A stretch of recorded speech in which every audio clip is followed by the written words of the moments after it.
Tak ada siapa boleh menyusahkan mereka, walaupun Dajjal sekalipun, walaupun makhluk-makhluk yang kita sebut Yahudi, Nasrani sekalipun.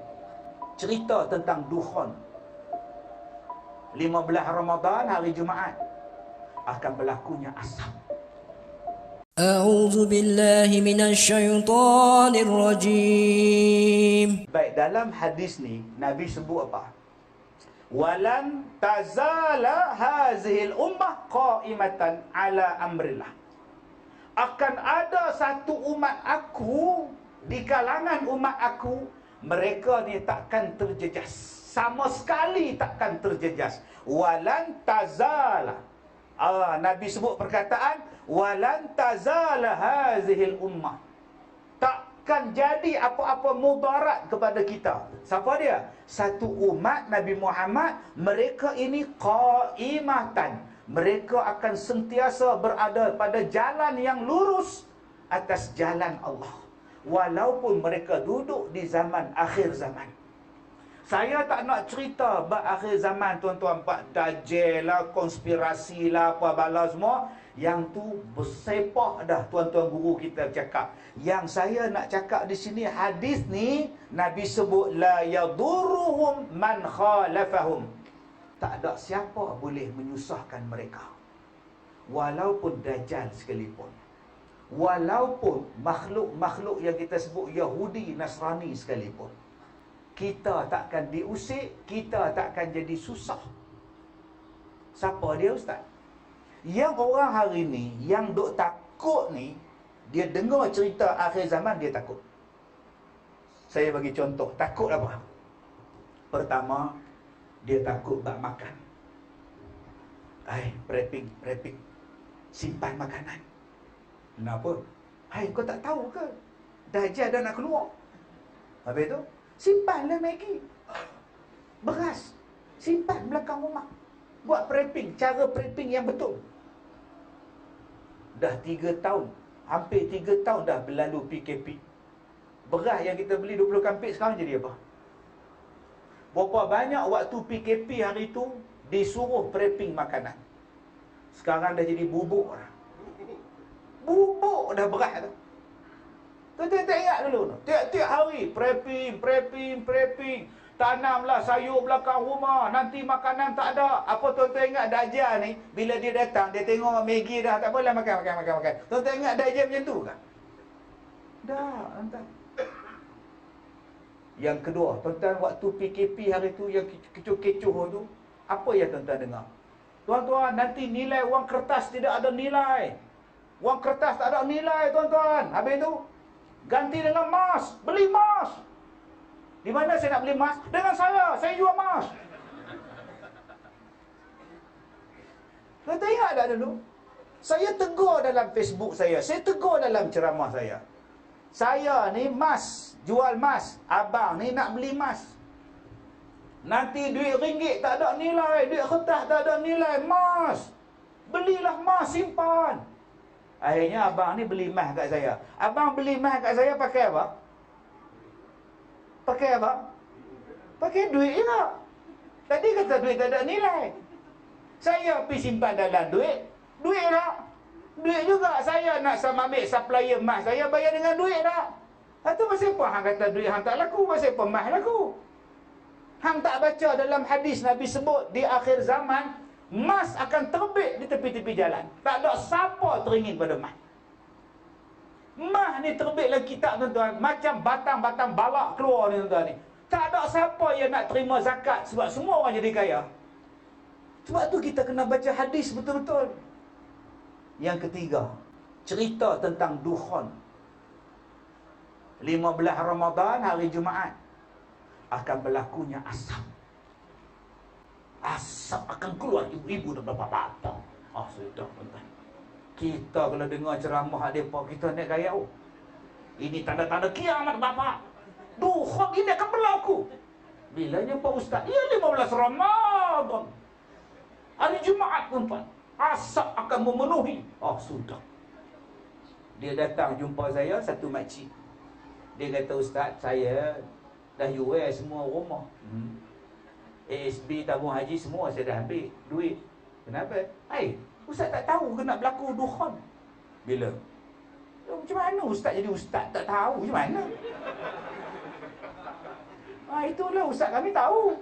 15 Ramadan ni. Itu yang makcik dah buat dah store belakang rumah, buat makanan, simpan air, semua makanan Maggi semua, kalau dari tamu senang kata dia. Lah, dah nak kiamat pun makcik ingat mata kedarah lagi makcik. Adakah nak kiamat ingat mata kedarah? Nak kiamat ingatkan iman. Nak kiamat kuatkan iman, bukan kuat makan-makan. Tak tahulah, tapi makcik dah tahu dah nak datang dah dukhon kata dia. Asap. Tu makcik dah tahu keluar duit semua dah. Tu makcik beli emas. Emas tu mana makcik simpan? Bagi kat ustaz dah dia simpan. Setahun lepas tu dia datang tuan-tuan, dia minta pondok saya. Saya ada 270 buah pondok di sekolah saya. Dia minta pondok, dia nak duduk. Sebab rumah dia dah tak ada, emas dia tak ada, ustaz tu duduk balik dah di tempat dia. Kan dah kiamat makcik. Saya nak belasah dia pun tak gamak tuan-tuan. Kesian nak taruh sikit Altromentaro tu tak gamak dah tak. Dah lah duit hilang, harta semua hilang, kena tipu pula. Sabarlah. Saya pergi ceramah di Mekah. Saya ceramah di Mekah tuan-tuan. Buat kat satu hotel untuk orang-orang Melayu kita, orang petani kita di Mekah. Datang suami isteri daripada satu tempat nama dia Yanbu nama dia. Kita ni di Mekah yang tahu Riyadh, Jeddah, Madinah. Yanbu kita jarang dengar. Saya tanya, "Kak, abang dari mana?" "Dari Yanbu, Ustaz." "Oh, Ustaz, Imam Mahdi dah nak keluar. So, kami nak pergi cari dia." "Di mana?" "Khurasan." "Ustaz tak nak ikut?" "Kalau saya ikut cari Imam Mahdi, sekolah saya macam mana? Imam apa pula nak ada sana? Imam Kazim dah tak ada." Dia tinggalkan anak dia tinggalkan kerja dia datang untuk pergi Khurasan. Sebab dia kata Imam Mahdi akan muncul daripada Khurasan. Saya kata, "Kak, nak tunggu Imam Mahdi silakan. Nak tunggu Nabi Isa pun silakan. Tapi Kak, sebenarnya abang, mereka ni tak payah ditunggu. Sebab mereka mesti datang. Tunggu buat apa? Akak hanya siapkan iman, akak perteguhkan iman akak. Datanglah apa-apa benda pun. Nabi sebut dalam hadis ni, engkau duduklah di akhir zaman pun, kau takkan jadi apa dengan fitnah di akhir zaman." Yang ni yang saya nak ajak pada tuan-tuan malam ni. Jom jadi yang macam Nabi sebut. Walan yazala hazil ummah qaimatan. Takkan jadi apa-apa kita. Takkan jadi apa-apa. Macam mana Ustaz? Maksud tak jadi apa-apa tu Ustaz? Kalau kita ada iman, kalau kita ada keyakinan yang betul, tuan-tuan tengok maksiat ni, tak teringin kita nak buat maksiat tu. Tak teringin tuan-tuan. Punya banyak maksiat lah, tak teringin. Baru ni saya pergi mana kan? Balik pada umrah, rambut pun tak tumbuh. Saya masuk hotel tuan-tuan ni, nak sembahyang maghrib ni, lewat jam. Tengok satu perempuan pakai skirt, pakai singlet, duk ketuk pintu. Dia tengok saya tau. Saya tengok ke sini. Duk gelak ke saya, ketuk pintu, tengok ke sini. Hai makcik ni. Saya tak tengok entah. Pasal apa? Buat apa? Tengok bukan isteri saya. Tak perempuan mana tak. Hang tak pakai apa pun aku tak tengok. Pasal apa? Aku nak jadi hak Nabi sebut ni. Marilah maksiat macam mana pun, aku tak ada pada aku. Yang ni yang saya nak ajak diri saya, nak ajak pada tuan-tuan hadirin hadirat. Walaupun aku duduk di tempat tu, saya tak kalih pun. Saya tak kalih tengok belakang. Sambil duduk buka bilik hotel, saya duduk tengok. Ada lagi minah tu. Tak ada faedah untuk saya. Jangan duduk khali juga. Tak tengok membazir pula. Tak tengok. Dia penyakit lah. Tak tengok membazir pula. Nak sampai pada tahap yang kita baca ni, Allahu Akbar. Yang orang lain tak semayang, kita semayang di masjid. Yang orang lain subuh tak datang, maghrib lantak dia orang lah tuan-tuan. Aku dah hajar, aku dah azan, aku dah buat kempen, dia orang tak datang, aku tetap semayang. Inilah rumah aku untuk aku ibadat dengan Allah. Orang ni lah yang Nabi sebut, datanglah zaman apa pun tuan-tuan, mereka ditakkan digugat, walaupun yang datang itu adalah Dajjal sekalipun. Marilah letak pada emas ke, letak pada dia wang ringgit ke, suruh cakap benda yang haram. Aku takkan cakap benda yang haram. Hang letaklah segunung emas sekalipun. Orang macam ni lah orang yang selamat. Siapa dia?